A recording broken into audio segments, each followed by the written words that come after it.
श्रियमाष्टकम् तपसा धर्ममाराध्य पुष्करे भास्करः पुरा धर्मं सूर्यः सुतं प्राप धर्मराजं नमाम्यहं समता सर्वभूतेषु यस्य सर्वस्य साक्षिणः अतो यन्नाम समनम् इति तं प्रणमाम्यहं येनान्तश्च कृतो विश्वे सर्वेषां जीविनां परं कामानुरूपं कालेन तं कृतान्तं नमाम्यहं बिभर्ति दण्डं दण्डाय पापिनां शुद्धिहेतवे नमामि तं दण्डधरं यः शास्ता सर्वजीविनां विश्वं च कलयत्येव यः सर्वेषु च सन्ततम् अतीव दुर्निवार्यं च तं कालं प्रणमाम्यहं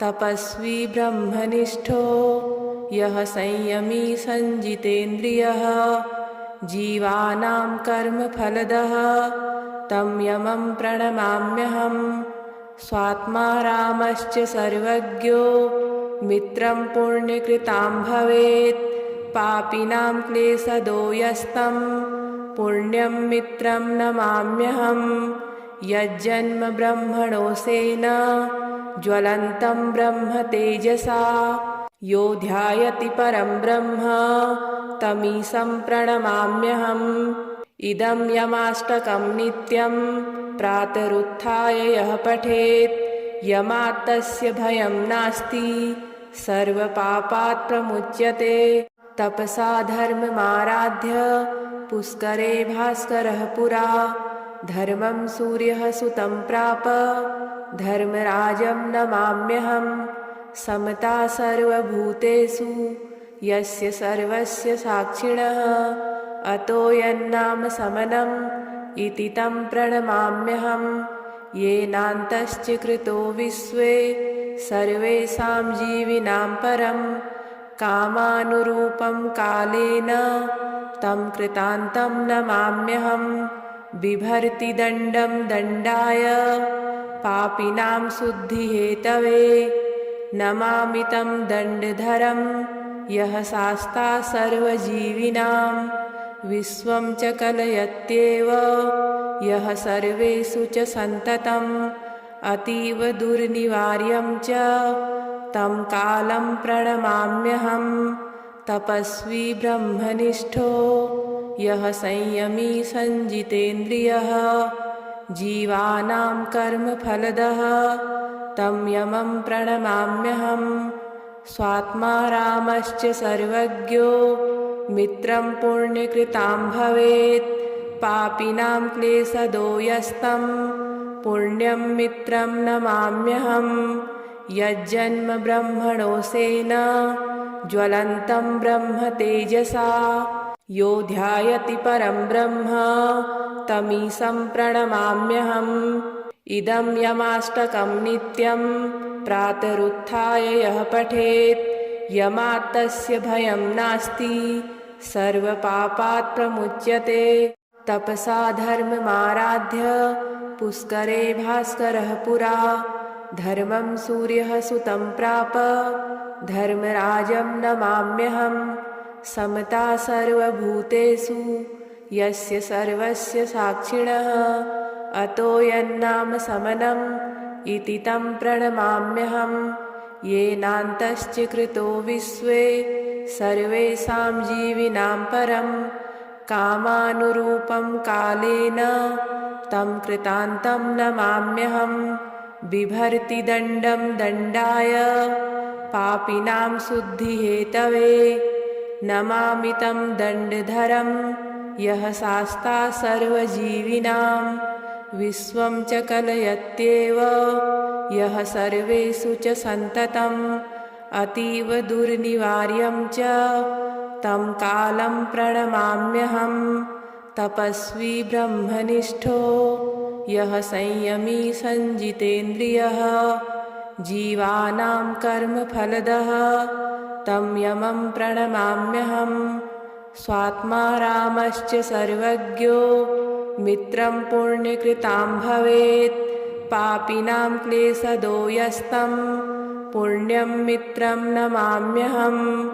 यज्जन्म ब्रह्मणोऽसेन ज्वलन्तं ब्रह्म तेजसा यो ध्यायति परं ब्रह्म तमीशं प्रणमाम्यहम्। इदं यमाष्टकं नित्यं प्रातरुत्थाय यः पठेत् यमात् तस्य भयं नास्ति सर्वपापात् प्रमुच्यते। तपसा धर्ममाराध्य पुष्करे भास्करः पुरा धर्मं सूर्यः सुतं प्राप धर्मराजं नमाम्यहम्। समता सर्वभूतेषु यस्य सर्वस्य साक्षिणः अतो यन्नाम समनम् इति तं प्रणमाम्यहम्। येनान्तश्च कृतो विश्वे सर्वेषां जीविनां परं कामानुरूपं कालेन तं कृतान्तं नमाम्यहम्। बिभर्ति दण्डं दण्डाय पापिनां शुद्धिहेतवे नमामि तं दण्डधरं यः शास्ता सर्वजीविनां विश्वं च कलयत्येव यः सर्वेषु च सन्ततम् अतीव दुर्निवार्यं च तं कालं प्रणमाम्यहम्। तपस्वी ब्रह्मनिष्ठो यः संयमी संजितेन्द्रियः जीवानां कर्मफलदः तं यमं प्रणमाम्यहम्। स्वात्मा रामश्च सर्वज्ञो मित्रं पुण्यकृतां भवेत् पापिनां क्लेशदो यस्तं पुण्यं मित्रं नमाम्यहम्। यज्जन्म ब्रह्मणोऽसेन ज्वलन्तं ब्रह्म तेजसा यो ध्यायति परं ब्रह्म तमीशं प्रणमाम्यहम्। इदं यमाष्टकं नित्यं प्रातरुत्थाय यः पठेत् यमात् तस्य भयं नास्ति सर्वपापात् प्रमुच्यते। तपसा धर्ममाराध्य पुष्करे भास्करः पुरा धर्मं सूर्यः सुतं प्राप धर्मराजं नमाम्यहम्। समता सर्वभूतेषु यस्य सर्वस्य साक्षिणः अतो यन्नाम समनम् इति तं प्रणमाम्यहम्। येनान्तश्च कृतो विश्वे सर्वेषां जीविनां परं कामानुरूपं कालेन तं कृतान्तं नमाम्यहम्। बिभर्ति दण्डं दण्डाय पापिनां शुद्धिहेतवे नमामि तं दण्डधरं यः शास्ता सर्वजीविनां विश्वं च कलयत्येव यः सर्वेषु च सन्ततम् अतीव दुर्निवार्यं च तं कालं प्रणमाम्यहम्। तपस्वी ब्रह्मनिष्ठो यः संयमी संजितेन्द्रियः जीवानां कर्मफलदः तं यमं प्रणमाम्यहम्। स्वात्मा रामश्च सर्वज्ञो मित्रं पुण्यकृतां भवेत् पापिनां क्लेशदो यस्तं पुण्यं मित्रं नमाम्यहम्। यज्जन्म ब्रह्मणोऽसेन ज्वलन्तं ब्रह्म तेजसा यो ध्यायति परं ब्रह्म तमीशं प्रणमाम्यहम्। इदं यमाष्टकं नित्यं प्रातरुत्थाय यः पठेत् यमात् तस्य भयं नास्ति सर्वपापात् प्रमुच्यते। तपसा धर्ममाराध्य पुष्करे भास्करः पुरा धर्मं सूर्यः सुतं प्राप धर्मराजं नमाम्यहम्। समता सर्वभूतेषु यस्य सर्वस्य साक्षिणः अतो यन्नाम समनम् इति तं प्रणमाम्यहम्। येनान्तश्च कृतो विश्वे सर्वेषां जीविनां परं कामानुरूपं कालेन तं कृतान्तं नमाम्यहम्। बिभर्ति दण्डं दण्डाय पापिनां शुद्धिहेतवे नमामि तं दण्डधरं यः शास्ता सर्वजीविनां विश्वं च कलयत्येव यः सर्वेषु च सन्ततम् अतीव दुर्निवार्यं च तं कालं प्रणमाम्यहं। तपस्वी ब्रह्मनिष्ठो यः संयमी संजितेन्द्रियः जीवानां कर्मफलदः तं यमं प्रणमाम्यहम्। स्वात्मा रामश्च सर्वज्ञो मित्रं पुण्यकृतां भवेत्। पापिनां क्लेशदो यस्तं पुण्यं मित्रं नमाम्यहम्। यज्जन्म ब्रह्मणोऽसेन ज्वलन्तं ब्रह्म तेजसा यो ध्यायति परं ब्रह्म तमीशं प्रणमाम्यहम्। इदं यमाष्टकं नित्यं प्रातरुत्थाय यः पठेत् यमात् तस्य भयं नास्ति सर्वपापात् प्रमुच्यते। तपसा धर्ममाराध्य पुष्करे भास्करः पुरा धर्मं सूर्यः सुतं प्राप धर्मराजं नमाम्यहम्। समता सर्वभूतेषु यस्य सर्वस्य साक्षिणः अतो यन्नाम समनम् इति तं प्रणमाम्यहम्। येनान्तश्च कृतो विश्वे सर्वेषां जीविनां परं कामानुरूपं कालेन तं कृतान्तं नमाम्यहम्।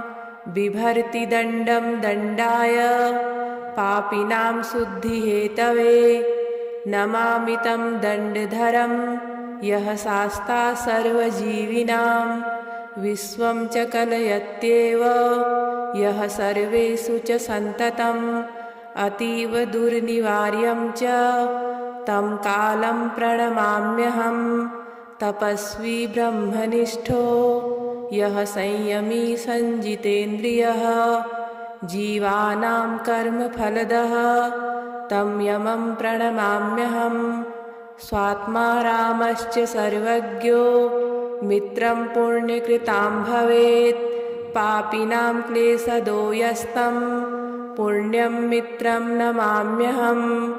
यज्जन्म ब्रह्मणोऽसेन ज्वलन्तं ब्रह्म तेजसा यो ध्यायति परं ब्रह्म तमीशं प्रणमाम्यहम्।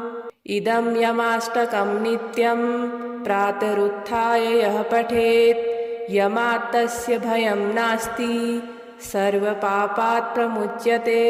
तपसा धर्ममाराध्य पुष्करे भास्करः पुरा धर्मं सूर्यः सुतं प्राप धर्मराजं नमाम्यहम्। समता सर्वभूतेषु यस्य सर्वस्य साक्षिणः अतो यन्नाम समनम् इति तं प्रणमाम्यहम्। येनान्तश्च कृतो विश्वे सर्वेषां जीविनां परं कामानुरूपं कालेन तं कृतान्तं नमाम्यहम्। बिभर्ति दण्डं दण्डाय पापिनां शुद्धिहेतवे नमामि तं दण्डधरं यः शास्ता सर्वजीविनां विश्वं च कलयत्येव यः सर्वेषु च सन्ततम् अतीव दुर्निवार्यं च तं कालं प्रणमाम्यहम्। तपस्वी ब्रह्मनिष्ठो यः संयमी संजितेन्द्रियः जीवानां कर्मफलदः तं यमं प्रणमाम्यहम्। स्वात्मा रामश्च सर्वज्ञो मित्रं पुण्यकृतां भवेत्। पापिनां क्लेशदो यस्तं पुण्यं मित्रं नमाम्यहम्। यज्जन्म ब्रह्मणोऽसेन ज्वलन्तं ब्रह्म तेजसा यो ध्यायति परं ब्रह्म तमीशं प्रणमाम्यहम्।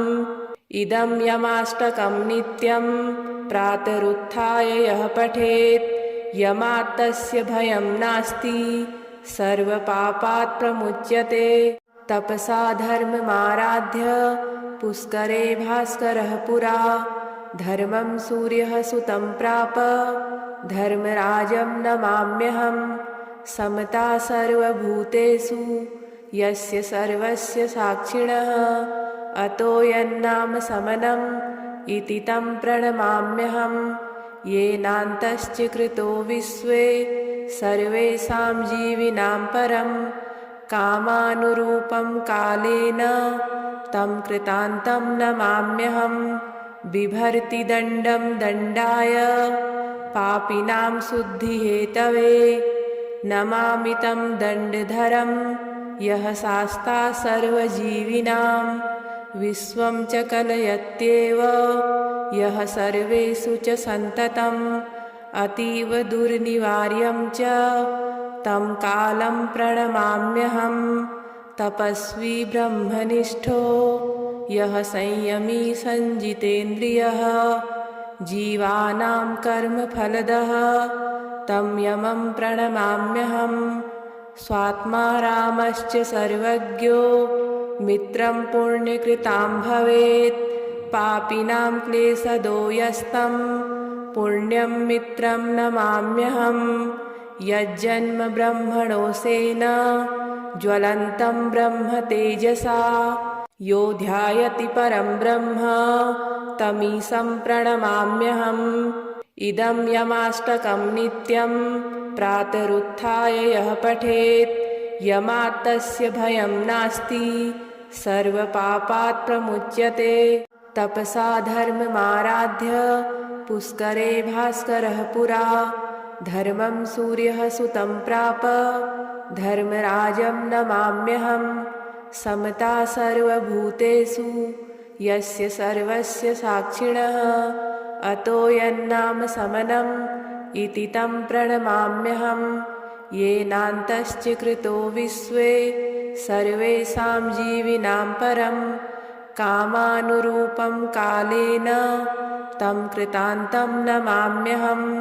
बिभर्ति दण्डं दण्डाय पापिनां शुद्धिहेतवे नमामि तं दण्डधरं यः शास्ता सर्वजीविनां विश्वं च कलयत्येव यः सर्वेषु च सन्ततम् अतीव दुर्निवार्यं च तं कालं प्रणमाम्यहं तपस्वी ब्रह्मनिष्ठो यः संयमी संजितेन्द्रियः जीवानां कर्मफलदः तं यमं प्रणमाम्यहं स्वात्मा रामश्च सर्वज्ञो मित्रं पुण्यकृतां भवेत् पापिनां क्लेशदो यस्तं पुण्यं मित्रं नमाम्यहं यज्जन्म ब्रह्मणोऽसेन ज्वलन्तं ब्रह्म तेजसा यो ध्यायति परं ब्रह्म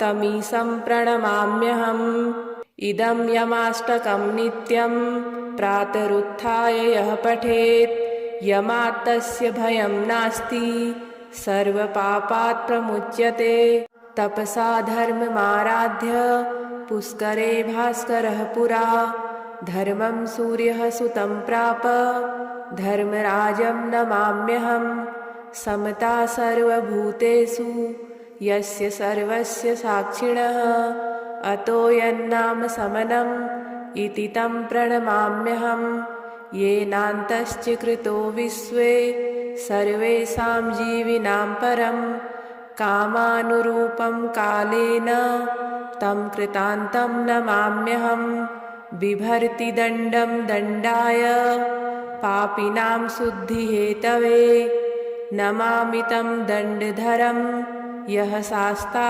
सर्वजीविनां विश्वं च कलयत्येव यः सर्वेषु च सन्ततम् अतीव दुर्निवार्यं च तं कालं प्रणमाम्यहं तपस्वी ब्रह्मनिष्ठो यः संयमी संजितेन्द्रियः जीवानां कर्मफलदः तं यमं प्रणमाम्यहं स्वात्मा रामश्च सर्वज्ञो मित्रं पुण्यकृतां भवेत् पापिनां क्लेशदो यस्तं पुण्यं मित्रं नमाम्यहं यज्जन्म ब्रह्मणोऽसेन ज्वलन्तं ब्रह्म तेजसा यो ध्यायति परं ब्रह्म तमीशं प्रणमाम्यहम् इदं यमाष्टकं नित्यं प्रातरुत्थाय यः पठेत् यमात् तस्य भयं नास्ति